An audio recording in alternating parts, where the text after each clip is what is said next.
اعوذ باللہ من الشیطان الرجیم بسم اللہ الرحمن الرحیم الم تروا ان اللہ سخر لکم ما فی السماوات وما فی الارض واسبغ علیکم نعمہ ظاہرۃ وباطنہ ومن الناس من یجادل فی اللہ بغیر علم ولا ہدی ولا کتاب منیر صدق اللہ العظیم۔ کیا تم نے دیکھا نہیں کہ اللہ تعالیٰ نے تمہارے لیے مسخر کر دیا ہے جو کچھ کے آسمانوں میں ہے اور جو کچھ کے زمین میں ہے؟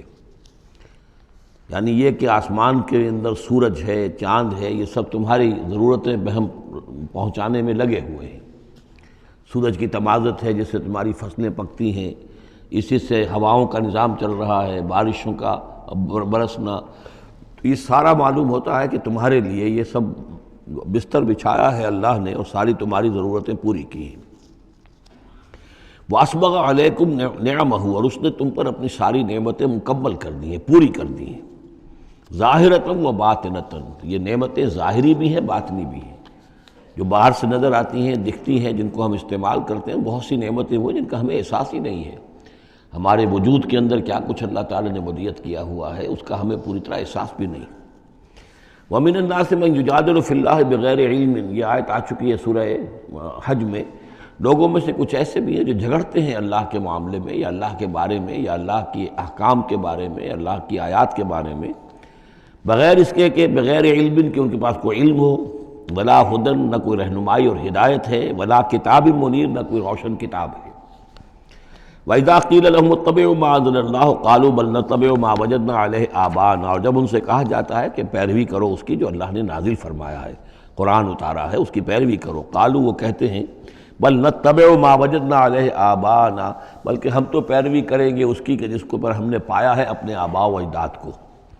اور آج کل خاص طور پر یہ لوک ورثہ اور ہماری پرانی روایات، قومی روایات اور ہماری جو ہیں ہر علاقے کا ایک کلچر ہے، اس کلچر کو زندہ کیا جائے، کروڑ ہر روپیہ ان چیزوں میں صرف کیا جاتا ہے۔ اولو کان الشیطان یدعوہم الی عذاب السعیر، خواہ شیطان ان کو پکار رہا اور بلا رہا ہو، یہ جو باتیں بنا رہے ہیں در حقیقت یہ شیطان کی دعوت اور اس کی تبلیغ ہے در حقیقت، جس کو انہوں نے قبول کیا ہے۔ وہ یدعوہم الی عذاب السعیر، اور وہ انہیں بلا رہا ہے اس جہنم کے عذاب کی طرف۔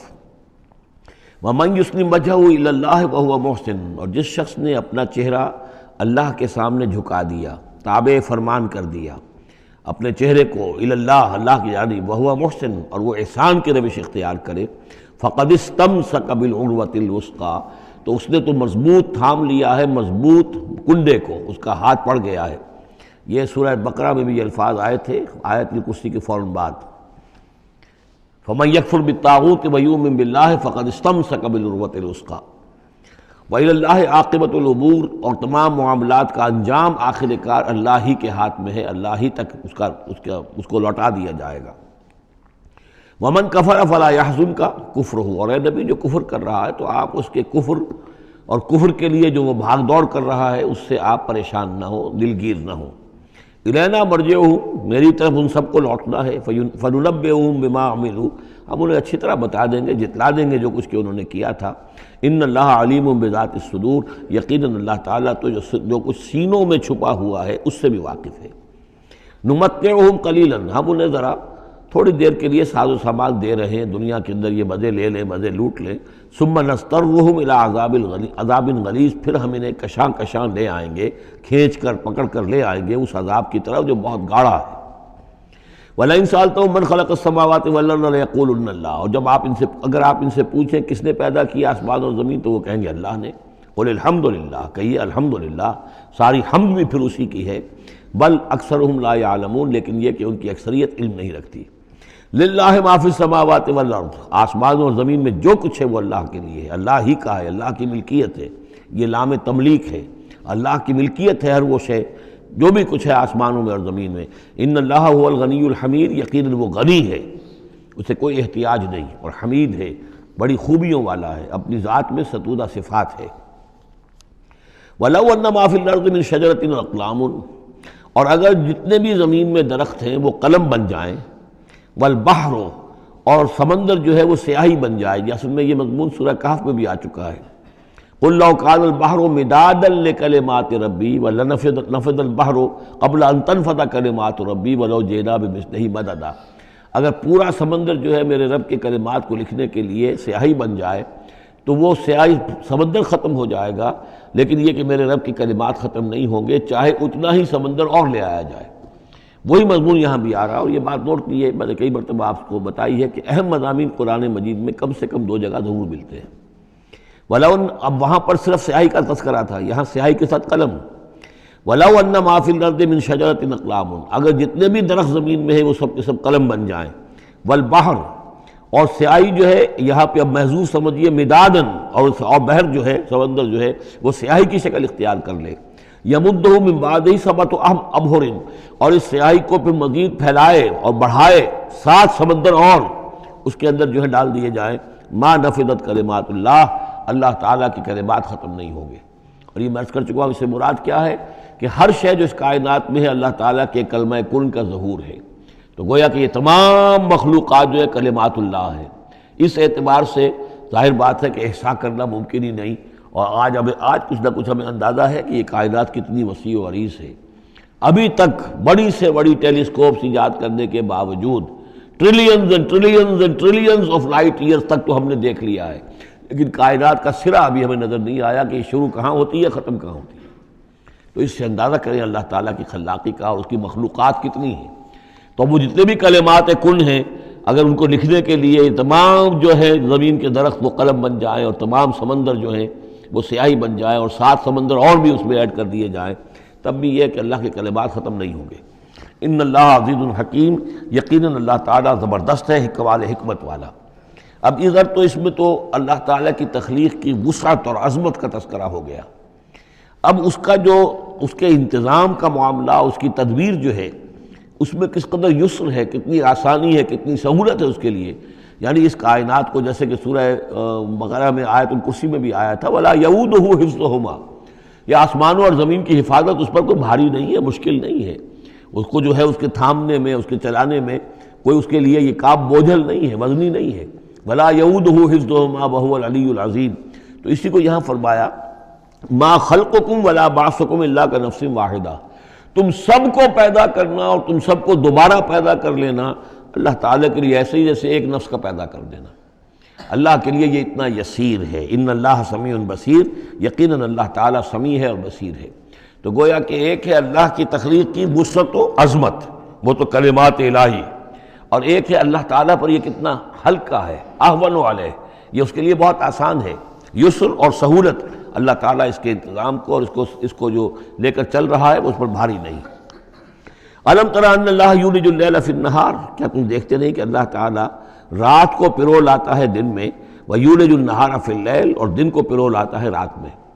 اب یہ ایک تو اس کا مفہوم یہ ہو سکتا ہے کہ جیسے ایک ڈوری ہے اور اس ڈوری کے اندر اگر آپ نے دانے ڈالے ہوئے تسبیح میں، ایک سیاہ ہے ایک سفید ہے، ایک سیاہ ایک سفید ہے، تو سیاہ کے بعد سفید، سفید کے بعد سیاہ، یہ تو آتا چلا جائے گا۔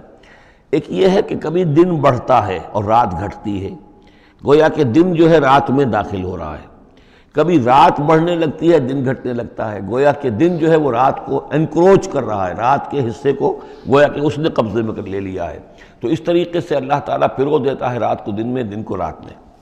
وَسَخَّرَ الشَّمْسَ وَالْقَمَرَ، اور اس نے مسخر کر دیا ہے سورج کو اور چاند کو، كُلٌّ يَجْرِي إِلَىٰ أَجَلٍ مُّسَمًّى، یہ سب کے سب چل رہے ہیں ایک وقت معین تک کے لیے۔ وَأَنَّ اللَّهَ بِمَا تَعْمَلُونَ خَبِيرٌ، اور یقیناً اللہ تعالیٰ جو کچھ کہ تم کر رہے اس سے باخبر ہے۔ ذَلِكَ بِأَنَّ اللَّهَ هُوَ الْحَقُّ، یہ اس لیے کہ اللہ حق ہے۔ وَأَنَّ مَا يَدْعُونَ مِن دُونِهِ الْبَاطِلُ، اور یہ کہ جس کو یہ پکار رہے ہیں اللہ کے سوا وہ سب باطل ہیں، ان کی کوئی حقیقت ہی نہیں۔ باطل اس کو کہتے ہیں جو نظر تو آئے ہو نہ، کوئی حقیقت اس کی نہ ہو، جیسے سراب، پانی نظر آتا ہے لیکن پانی ہے نہیں۔ وَأَنَّ اللَّهَ هُوَ الْعَلِيُّ الْكَبِيرُ، اور یقیناً اللہ تعالیٰ ہی ہے سب سے بلند و بالا اور سب سے بڑا اور عظمت والا۔ أَلَمْ تَرَ أَنَّ الْفُلْكَ تَجْرِي فِي الْبَحْرِ بِنِعْمَتِ اللَّهِ لِيُرِيَكُم مِّنْ آيَاتِهِ، کیا تم دیکھتے نہیں کہ کشتیاں چلتی ہیں سمندر میں یا دریا میں اللہ کی نعمتوں کو لے کر؟ ظاہر بات ہے ٹرانسپورٹ جو ہوتی تھی پہلے بہت بڑی، وہ سمندروں میں کشتیوں سے، دریاؤں میں بھی۔ لِيُرِيَكُم مِّنْ آيَاتِهِ، تاکہ وہ تمہیں دکھائے اپنی آیات میں سے۔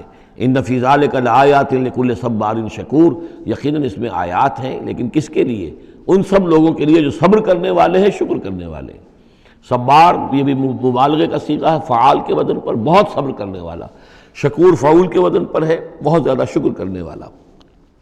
وَإِذَا غَشِيَهُم مَوْجٌ كَالظُّلَلِ، اور جب یہ کبھی سمندر میں ہوتے ہیں اور ان کے اوپر ایک موج چڑھتی ہے اور ڈھانپ لیتی ہے انہیں جیسے کہ بادل ہوں، ایسی موج آ رہی ہے کہ گویا کہ وہ تمہارے اوپر سے گزر جائے گی۔ دعوا اللہ مخلصین لہ الدین، تو وہ پکارنے لگتے ہیں اللہ کو اسی کے لیے اپنی اطاعت کو خالص کرتے ہوئے۔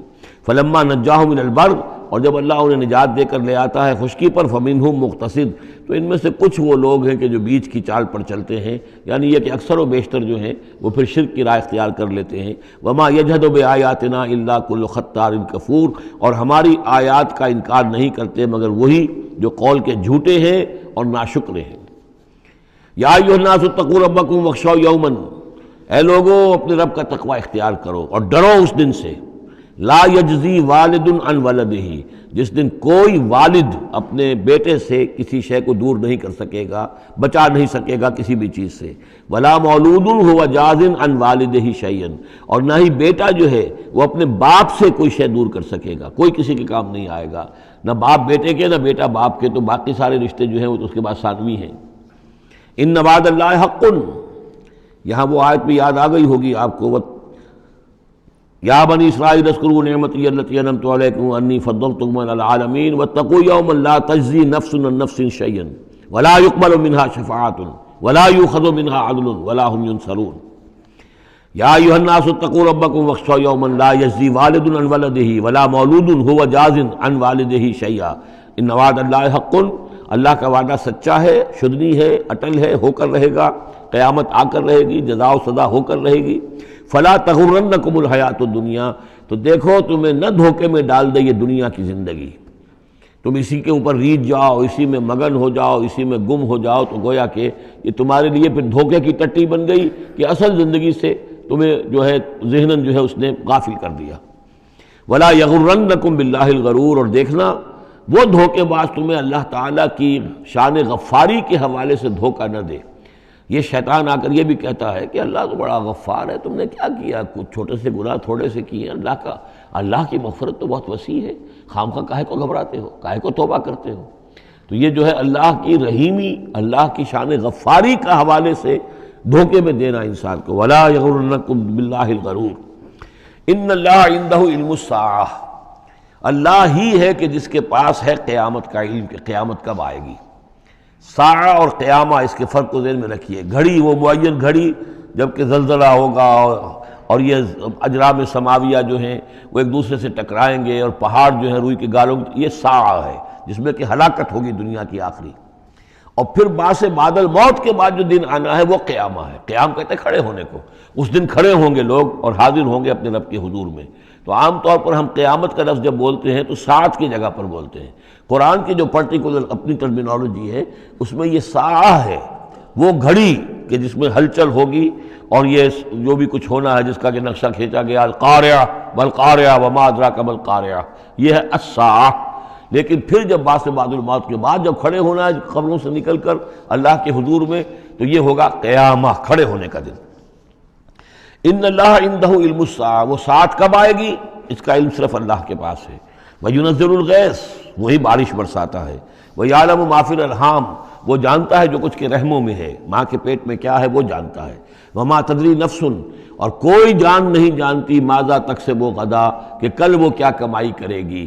وَمَا تَدْرِي نَفْسٌ، اور کوئی جان نہیں جانتی بِأَيِّ أَرْضٍ تَمُوتُ، کہ کس زمین میں اس کی موت واقع ہوگی۔ ایک شخص ہے اپنے ملک سے صرف چند دن کے لیے کہیں باہر گیا، وہیں انتقال ہو گیا، اسے کبھی گمان بھی نہیں ہو سکتا تھا۔ سال ہر سال سے کہیں مقیم ہے، وہاں موت نہیں آئی، اور کہیں گیا ہے اور وہاں موت آ گئی۔ تو کوئی نہیں جانتا کس زمین میں اس کی موت واقع ہوگی۔ ان اللہ علیم الخبیر، یقیناً اللہ تعالیٰ علیم اور خبیر ہے۔ یہ جو 5 چیزیں یہاں گنوائی گئی ہیں، اس میں آج کل بڑا اشکال ہے، اور لوگ کہتے ہیں کہ یہ آپ پتہ چل جاتا ہے کہ ماں کے رحم میں جو ہے، ماں کے پیٹ میں بیٹا ہے یا بیٹی ہے۔ اس کے 2 اعتبار سے اس کو سمجھ لیجئے۔ اس آیت میں 5 چیزوں کا ذکر ہے۔ پہلی چیز میں حصر کا اسلوب ہے کہ یہ چیز صرف اللہ کو معلوم ہے، اگرچہ یہاں یہ نہیں لکھا ہوا ہے کہ اللہ کے سوا کوئی نہیں جانتا، پھر بھی چونکہ حصر کا اسلوب ہے، ان اللہ عندہ علم الساعہ، یقیناً اللہ ہی ہے جس کے پاس ہے قیامت کا علم، ساعت کا علم۔ اس میں بھی گویا کہ نفی ہو گئی کہ کوئی اور نہیں جانتا۔ دو آخری چیزوں میں بھی نفی ہے، وما تدری نفس ماذا تکسب غدا، کوئی نہیں جانتا کہ کل وہ کیا کمائے گا، اس میں بھی کیٹیگوریکل نفی ہے اس کی۔ وما تدری نفس بأی ارض تموت، یہ بھی پھر کیٹیگوریکل نفی ہے کہ نہیں کوئی جانتا، کوئی جان نہیں جانتی کہ کہاں اس کی موت واقع ہوگی۔ لیکن دو چیزیں جو ہیں ان میں کیٹیگوریکل ڈینائل نہیں ہے۔ وَيُنَزِّلُ الْغَيْثَ، اللہ بارش برساتا ہے، یہ کہاں لکھا؟ نہ یہاں اس حصر کا اسلوب ہے، نہ یہ لکھا ہے کہ یہ کام جو ہے صرف اللہ کرتا ہے۔ اسی طرح یعلم ما فی الارحام، اللہ جانتا ہے جو کچھ کے رحموں میں ہے، اب یہ جو نہیں لکھا کہ کوئی اور نہیں جانتا۔ اس اعتبار سے قرآن مجید کے الفاظ جو ہیں ان کے اوپر تو اعتراض وارد ہو ہی نہیں سکتا۔ البتہ اعتراض اگر کچھ وارد ہوتا تو ایک حدیث پر ہوتا ہے۔ حدیث میں یہ آیا ہے کہ حضرت جبرائیل نے جب پوچھا تھا کہ مجھے قیامت کے بارے میں بتائیے، تو اس میں سے ایک روایت میں یہ الفاظ آئے ہیں کہ فی خمس لا یعلمہن الا اللہ، یہ قیامت کا علم جو ہے یہ تو ان 5 چیزوں میں سے ہے جنہیں اللہ کے سوا کوئی نہیں جانتا، اور وہاں حضور نے یہ ساری چیزیں گنوائی ہیں۔ اس کا جو ہے جواب وہ یہ ہے کہ رحم میں کیا ہے اس کا صرف ایک پہلو ہمیں معلوم ہوا ہے کہ وہ بیٹا ہے یا بیٹی ہے، باقی جو کچھ ہے اس کے نہ معلوم کتنے پہلو ہیں، کتنا ذہین ہے، کس قدر فطین ہے، اس کے اندر کیا اوصاف ہیں، اس میں کیا صلاحیتیں ہیں، شقی ہے یا سعید ہے، نیکوکار ہوگا بدکار ہوگا، کیا پتہ ہے، یا ہوگا یا ہوگی۔ تو اس سے یہ کہ اس کی جو حدیث کا بھی معاملہ ہے اس کی بھی جو ہے اس کی توضیح موجود ہے، اس پہ کسی گھبرانے کی ضرورت نہیں ہے۔ ان اللہ علیم الخبیر، یقینا اللہ تعالی علیم اور خبیر ہے۔ سورۃ السجدہ، اب یہ سورہ مبارکہ آئی ہے، یہ 3 رکوعوں پر مشتمل ہے اور اس میں بڑا ردم بہت تیز ہے، اور یہ ذہن میں رکھیے گا کہ یہ حضور کی بہت محبوب صورتوں میں سے ایک صورت ہے، اس لیے کہ آپ کا یہ رواج، آپ کا یہ معمول تھا کہ آپ جمعے کے روز صبح فجر کی پہلی رکعت میں اس سورہ سجدہ کی تلاوت فرمایا کرتے تھے۔ تو جن صورتوں کے ساتھ حضور کو خاص طور پر کوئی تعلق خاطر تھا اضافی طور پر، تو اس کا ہمیں اسی سے اندازہ ہوتا ہے کہ نمازوں میں آپ جو زیادہ پڑھتے تھے، تو فجر کی نماز جمعے کے دن اس میں بالعموم آپ کا یہ معمول تھا کہ یہ سورہ سجدہ جو ہے پوری 3 رکوع پوری جو ہے وہ پہلی رکعت میں پڑھتے تھے، اور دوسری رکعت کے اندر سورۃ الدہر، یا پھر یہ کہ کبھی کبھی ایسا ہوتا تھا کہ پہلی صورت میں سورہ جمعہ اور دوسری میں سورہ منافقون، وہ 2 رکوعوں کی صورتیں ہیں، لیکن یہ جو ہے یہ صورت خاصی طویل ہے۔ الف لام میم تنزیل الکتاب لا ریب فیہ من رب العالمین، اس کتاب کا اتارا جانا ہے کہ جس میں کوئی شک نہیں، کوئی فریب نہیں، رب العالمین کی طرف سے ہے۔ ام یقولون افتراہ، کیا یہ کہتے ہیں کہ یہ محمد نے خود گھڑ لی ہے صلی اللہ علیہ وسلم، خود لکھ لی ہے؟ بل هو الحق من ربک، نہیں، یہ الحق ہے تیرے رب کی طرف سے۔ لتنذر قوما ما اتاہم من نذیر، تاکہ خبردار کر دیں آپ اے نبی اس قوم کو کہ جس کے پاس کوئی نبی پہلے نہیں آیا، کوئی خبردار کرنے والا نہیں آیا۔ حضرت اسماعیل سے لے کر اور حضرت محمد تک بڑے طویل عرصے تک کوئی نبی اس نسل میں نہیں آیا، اس قوم میں نہیں آیا۔ لعلہم یہتدون، آپ خبردار کریں انہیں شاید تاکہ وہ ہدایت پائیں، شاید کہ وہ ہدایت پائیں، تاکہ وہ ہدایت پائیں۔ اللہ الذی خلق السماوات والارض وما بینہما فی 6 ایام، اللہ وہ ہے کہ جس نے پیدا کیا آسمانوں کو اور زمین کو اور جو کچھ ان دونوں کے مابین ہے 6 دنوں میں۔ ثم استوى علی العرش، پھر وہ متمکن ہو گیا تخت حکومت پر، تخت پر۔ ما لکم من دونہ من ولی، نہیں ہے تمہارے لیے اس کے مقابلے میں من ولی ولا شفیع، یہاں دون کا لفظ جو ہے مقابلے میں، اس کے خلاف، یعنی جب کہ وہ پکڑے تمہیں سزا دینا چاہے تو اس کے اس فیصلے کے کوئی آڑے نہیں آ سکتا، نہ کوئی ولی اور نہ کوئی شفیع۔ افلا تتذکرون، تو کیا تم تذکر نہیں کرتے، سمجھتے نہیں ہو، عقل سے کام نہیں لیتے؟ یدبر الامر من السماء الى الارض، وہ تدبیر کرتا ہے امر کی آسمان سے زمین کی طرف۔ ظاہر بات ہے کہ اللہ تعالیٰ کے جو فیصلے ہوتے ہیں، اور اس میں ایک تو ہے 1000 سال کا ایک نقشہ ہے جو اللہ بناتا ہے، پلاننگ ہے، جو اللہ کا ایک دن ہے، لیکن یہ کہ ہمارے حساب سے جو 1 سال ہے اس کے لیے بھی جو لیلۃ القدر آتی ہے وہ در حقیقت وہ اس سال کا بجٹ سیشن ہے کہ اس 1000 سال میں سے اس سال کے اندر کیا کیا ہونا ہے۔ تو اس طریقے سے اللہ تعالیٰ کا جو عالمی حکومت کا نظام ہے اس میں اس طریقے کی پلاننگ ہے۔ یدبر الامر من السماء الى الارض، وہ تدبیر کرتا ہے اپنے امر کی آسمان سے زمین کی طرف، فرشتے اترتے ہیں احکام کو لے کر کہ اب یہ کام یہاں پر ہونے ہیں، یہ امپلیمنٹیشن ہونی ہے۔ ثم یعرج الیہ، پھر وہ چڑھتا ہے اس کی جانب. جب یہ کام ہو گئے تو رپورٹیں جو ہیں وہ اللہ تعالیٰ کی جناب میں پھر پیش ہونے کے لیے جا رہی ہیں. فی یومن، اور یہ سارا معاملہ ہے ایک دن میں. مقدارہ الف سنۃ مما تعدون، جس کی مقدار ہے تمہارے حساب سے جو تم گنتی کرتے ہو تو 1000 برس. اب یہ سورہ حج میں بھی یہ آیت آ چکی ہے، ان یوما عند ربک کالف سنۃ مما تعدون. تیرے رب کا ایک دن جو ہے وہ تمہارے حساب کے 1000 سال کے برابر ہے. اور یہاں پر بھی یہ آ گیا کہ یہ تدبیر امر کے سلسلے میں اس کائنات میں جو بھی اللہ تعالیٰ کا فیصلہ ہوتا ہے تو وہ ہر 1000 سال کے لیے اس کا ایک نقشہ بن جاتا ہے. ذالک عالم الغیب والشہادۃ، وہ ہستی ہے جاننے والی ہر چھپی چیز کی اور ہر سامنے کی چیز کی. العزیز، جو زبردست ہے، الرحیم، رحم فرمانے والی ہے. الذی احسن کل شیء، جس نے کہ جو شے بنائی، کل شیء خلقہ، جو شے بھی اس نے بنائی بہت خوبصورت بنائی، بہت عمدہ بنائی. اس کی خلقت میں کوئی نقص تم نہیں دکھا سکتے، کہیں کوئی کوتاہی نہیں دکھا سکتے. وَبَدَأَ خَلْقَ الْإِنسَانِ مِنْ طِينٍ، اور انسان کی تخلیق کا آغاز کیا گارے سے.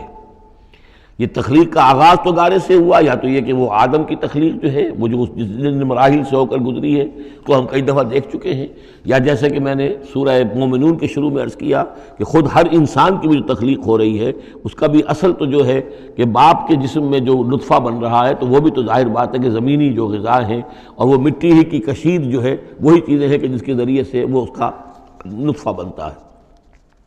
لیکن اس کے بعد ثم جعل نسلہ من سلالۃ من ماء مہین، پھر یہ جو نسل چلی ہے آدم کی علیہ الصلوۃ والسلام، اب یہ چلی ہے اس بے قدر پانی کی کہ نچڑا ہوا پانی جو ہے سلالۃ من ماء مہین، اس سے اب یہ نسل آگے چل رہی ہے. پہلا مرحلہ آدم کا مٹی سے آدم تک، اب آدم سے آگے جو تناسل کا معاملہ چل رہا ہے نوع انسانی کا، ریپروڈکشن جس نظام سے ہو رہی ہے اس کا یہ نسل جو ہے اس میں یہ ذریعہ بن رہا ہے. ثم سواہ ونفخ فیہ من روحہ، اب یہاں ثم جو آ رہا ہے گویا کہ نسل انسانی میں سے جو بھی کوئی ایک بچہ جو ہے اس کو اللہ تعالیٰ اس کی نوک پلک سنوار دیتا ہے، ونفخ فیہ من روحہ، اور اس میں پھر پھونکتا ہے اپنی روح میں سے. یہ میں عرض کر چکا ہوں کہ یہ حدیث نبوی سے جو بڑی پختہ حدیث ہے حضرت عبداللہ ابن مسعود رضی اللہ تعالیٰ عنہ سے، اس میں یہ ہے کہ 40 دن نطفے کی شکل ہے، 40 دن مضغہ ہے، بلکہ درمیان میں علقہ ہے، اور پھر 120 دن کے بعد اللہ تعالیٰ فرشتے کو بھیجتا ہے جو اس میں روح پھونکتا ہے. وَنَفَخَ فِيهِ مِن رُوحِهِ وَجَعَلَ لَكُمُ السَّمْعَ وَالْأَبْصَارَ وَالْأَفْئِدَةَ، اور اس نے تمہارے لیے بنا دیے ہیں کان بھی اور آنکھیں بھی، اور تمہیں عقل بھی دی ہے یا دل بھی، جو بھی چاہے کہہ لیں، اس لیے کہ دل کی بھی ایک عقل ہے اور ایک عقل حیوانی ہے. قلیلا ما تشکرون، بہت ہی کم ہے جو شکر تم کرتے ہو. وقالوا اذا ضللنا فی الارض انا لفی خلق جدید، اور یہ کہتے ہیں کہ جب ہم زمین میں گم ہو جائیں گے، رل مل جائیں گے، مٹی ہو کر مٹی میں مل جائیں گے، تحلیل ہو جائیں گے. اور آج کا کوئی نوجوان کہے گا جب کہ اس کے تو ایٹم جو ہے وہ بھی منتشر ہو گئے، اس کے الیکٹرانز بھی پتہ نہیں کہاں سے کہاں گئے، اب اسی کے جسم سے کھاد بن گئی ہے، وہ اس کا جسم کھاد بن گیا ہے، اور وہ کھاد جو ہے وہ پلانٹس کے اندر آ گئی ہے، اور وہ پلانٹس جو ہیں وہ بکری نے کھا لیے ہیں، اور بکری سے کہاں پہنچ گئے، کیسے جمع ہوں گے اس کے اجزاء. وقالوا اذا ضللنا فی الارض، جب ہم زمین کے اندر گم ہو جائیں گے، کھوئے جائیں گے، انا لفی خلق جدید، کیا پھر ہمیں ایک نئی تخلیق جو ہے عطا ہو جائے گی. بل ہم بلقاء ربہم کافرون، حقیقت میں یہ اپنے رب کی ملاقات کا انکار کر رہے ہیں، کیونکہ انہیں معلوم ہے کہ ان کے کرتوت کیا ہیں. ظاہر بات ہے جس کے دل کے اندر اللہ کے لیے خلوص اور محبت ہے اور دل راب دل رہیس، تو اسے یہ بھی یقین ہوگا میرا پروردگار بھی مجھ پر شفقت فرمائے گا، رحم فرمائے گا. آپ اگر مخلص ہیں اللہ کے ساتھ تو اللہ تعالیٰ کی طرف سے بھی رحمت کی امید ہوگی، تو پھر تو انسان ملنا چاہے گا. یہ لوگ انکار کرنا چاہتے ہیں اللہ سے ملاقات کا، اعتراض یہ کر رہے ہیں کیسے ہو سکتا ہے، کیسے پیدا ہو سکتے ہیں. حالانکہ بے وقوف یہ دیکھیں کہ اگر تمہیں وہ پہلی مرتبہ پیدا کر سکتا ہے تو دوبارہ پیدا کرنا کیسے مشکل ہوگا. تو تمہیں پہلے بھی پیدا کیا، زمین ہی سے اجزاء آئے ہیں، سارے ایٹمز وہیں سے آئے ہیں، وہیں سے ہو کر تمہارے وجود جو ہے وہ بنا ہے. قُلْ يَتَوَفَّاكُم مَلَكُ الْمَوْتِ الَّذِي وُكِّلَ بِكُم، کہہ دیجئے کہ تمہیں قبض کر لے گا وہ فرشتہ جو موت کا فرشتہ ہے، جو تم پر مقرر کر دیا گیا ہے. ثم الی ربکم ترجعون، پھر تم اپنے رب کی طرف لوٹا دیے جاؤ گے. وَلَوْ تَرَىٰ إِذِ الْمُجْرِمُونَ نَاكِسُو رُءُوسِهِمْ، اور کاش کہ تم دیکھ سکو وہ منظر جب کہ یہ مجرم کھڑے ہوں گے سر ڈالے ہوئے اپنے پروردگار کے سامنے. ربنا ابصرنا وسمعنا، وہ کہیں گے پروردگار اب ہم نے دیکھ لیا، حقیقت ہم پر منکشف ہو گئی، اب ہم نے سن لیا، ہر بات جو ہے ہم نے پا لی. فرجعنا، تو ایک دفعہ ہمیں دنیا میں لوٹا دے، نعمل صالحا، اب ہم نیک عمل کریں گے، انا موقنون، اب ہمیں یقین آ گیا، ایمان کیا، ایمان سے بھی آگے کی بات، اب تو پورا یقین ہمیں حاصل ہو گیا۔ وَلَوْ شِئْنَا لَآتَيْنَا كُلَّ نَفْسٍ هُدَاهَا، اگر اسی طرح ہم نے ہدایت دینی ہوتی پردے اٹھا کر تو دنیا ہی میں ہم سب کو جو ہے ہدایت دے دیتے۔ اب فائدہ جو ہے، اب ایمان لانے کا کوئی فائدہ نہیں ہے، اب تو جزا کا وقت ہے، یہ اب وہ امتحان کا وقت ختم ہو چکا۔ وَلَوْ شِئْنَا لَآتَيْنَا كُلَّ نَفْسٍ هُدَاهَا وَلَكِنْ حَقَّ الْقَوْلُ مِنِّي، لیکن میری طرف سے تو یہ میرا فیصلہ جو ہے یہ ثابت ہو چکا ہے، پختہ ہے، صادر ہو چکا ہے، لَأَمْلَأَنَّ جَهَنَّمَ مِنَ الْجِنَّةِ وَالنَّاسِ أَجْمَعِينَ، کہ میں جہنم بھی تو میں نے بنائی ہے نا، آخر اس کے لیے بھی مجھے ایندھن چاہیے، تو اب تو یہ کہ تم لوگ اس کا ایندھن بنو گے، اب تو میں جنات اور انسان جو بھی تھے، جو باغی تھے ہمارے، اب ان کو اس جہنم کے اندر جھونک کر رہیں گے۔ فَذُوقُوا بِمَا نَسِيتُمْ لِقَاءَ يَوْمِكُمْ هَذَا، اب چکھو ذرا مزہ اس چیز کا جو تم نے آج کے دن کی ملاقات کا انکار کیا یا اسے نظر انداز کیے رکھا۔ انا نسیناکم، ہم نے بھی اب تمہیں نظر انداز کر دیا، اب ہم سے بات نہ کرو، لا تکلمون، اب ہم مجھ سے بات نہ کرو۔ وذوقوا عذاب الخلد بما کنتم تعملون، اور جو کچھ تم کرتے رہے اس کی پاداش میں اب ہمیشگی والا عذاب چکھو۔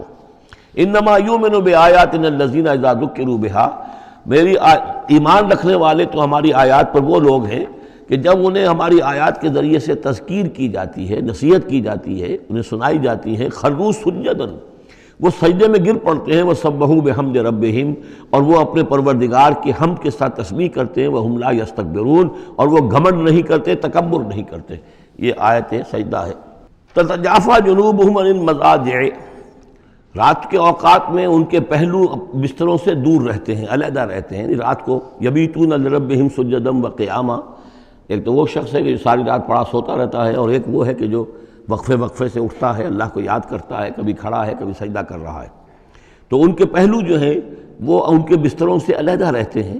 یدعون ربہم خوفا وطمعا، اپنے رب کو پکارتے رہتے ہیں، دعا کرتے رہتے ہیں اپنے رب سے، خوف کے ساتھ بھی، وَلِلَّهِ مَا فِي السَّمَاوَاتِ وَمَا فِي الْأَرْضِ، امید بھی ہوتی ہے، لالچ بھی ہوتا ہے کہ اللہ تعالیٰ رحم فرمائے، مغفرت فرمائے، لیکن ڈر بھی رہتا ہے کہ کہیں ہماری پکڑ نہ ہو جائے۔ وَمِمَّا رَزَقْنَاهُمْ يُنْفِقُونَ، اور جو کچھ ہم نے انہیں دیا ہے اس میں سے پھر وہ خرچ کرتے ہیں ہماری رضا جوئی کے لیے۔ فَلَا تَعْلَمُ نَفْسٌ مَّا أُخْفِيَ لَهُم مِّن قُرَّةِ أَعْيُنٍ، تو کسی جان کو نہیں معلوم، کسی انسان کو نہیں معلوم کیا کچھ چھپایا گیا ہے ان کے لیے ان کی آنکھوں کی ٹھنڈک کے واسطے، یعنی جنت میں ہم نے کیا کچھ چھپایا ہوا ان کے لیے کوئی نہیں جانتا۔ فَلَا تَعْلَمُ نَفْسٌ، کوئی نہیں جانتا۔ اسی مضمون کو اصل میں حضور نے ادا کیا ہے کہ مَا لَا عَيْنٌ رَأَتْ وَلَا أُذُنٌ سَمِعَتْ وَمَا خَطَرَ عَلَىٰ قَلْبِ بَشَرٍ، باقی جو چیزیں بیان کی گئی ہیں ان کے بھی اصل حقیقت تو وہاں کھلے گی، لیکن پھر بھی یہ تو ابتدائی نزل ہے، پہلی مہمان نوازی ان چیزوں سے ہے جن کا کہ قرآن مجید میں ذکر ہے، جن کو کہ ہم سمجھ سکتے ہیں۔ اصل نعمتیں جو جنت کی ہیں وہ تو یہ فلا تعلم نفس، کوئی نہیں جانتا کیا کچھ چھپایا گیا ان کے لیے، اللہ تعالیٰ نے کیا کچھ تیار کر کے رکھا ہوا ہے ان کی آنکھوں کی ٹھنڈک کا سامان۔ جزاء بما کانوا یعملون، وہ بدلہ ہوگا ان کے اعمال کا۔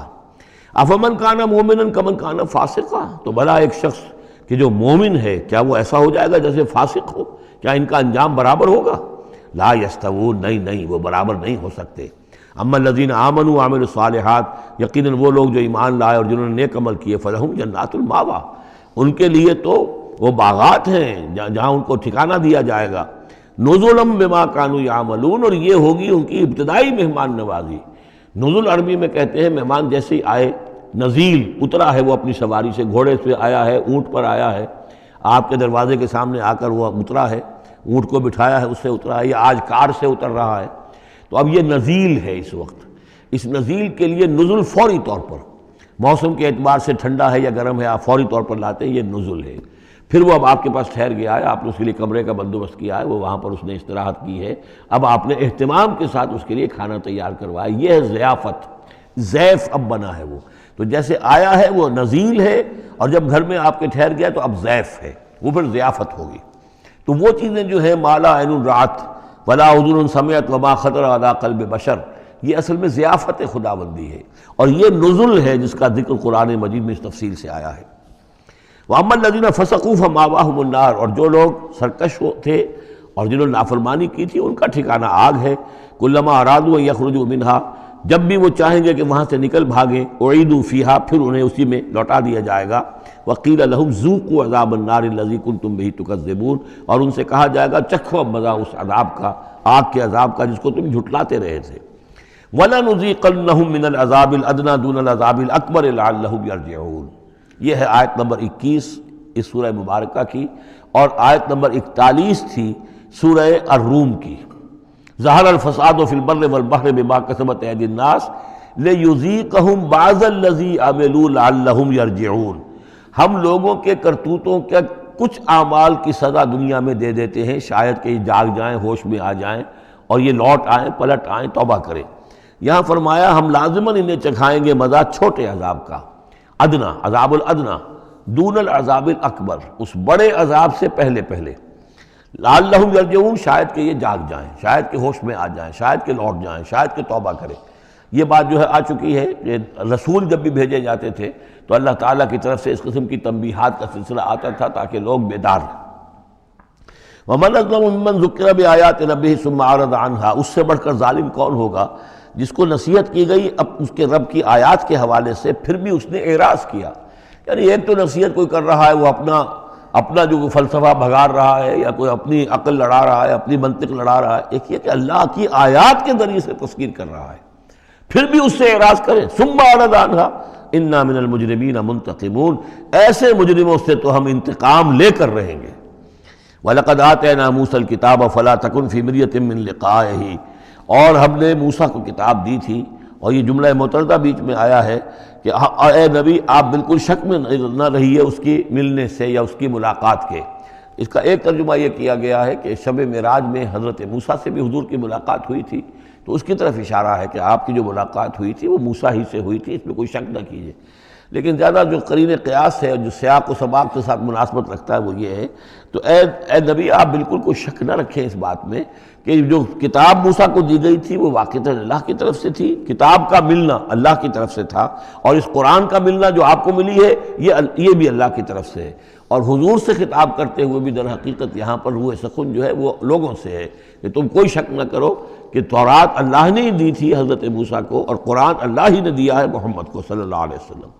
وَجَعَلْنَاهُ هُدًى لِبَنِي اسرائیل، اور اس کو ہم نے ٹھہرایا تھا، بنا دیا تھا ہدایت، رہنمائی بنی اسرائیل کے لیے۔ وَجَعَلْنَا مِنْهُمْ أَئِمَّةً يَهْدُونَ بِأَمْرِنَا لَمَّا صَبَرُوا، اور ان میں سے پھر ہم نے ایسے امام اٹھائے، پیشوا اٹھائے، رہنما اٹھائے کہ جو لوگوں کو ہمارے حکم سے وہ ہدایت کرتے تھے، رہنمائی کرتے تھے، تورات کی تعلیم کرتے تھے، تورات سمجھاتے تھے، نیکی کا حکم دیتے تھے، امر بالمعروف نہی منکر کرتے تھے، لما صبروا۔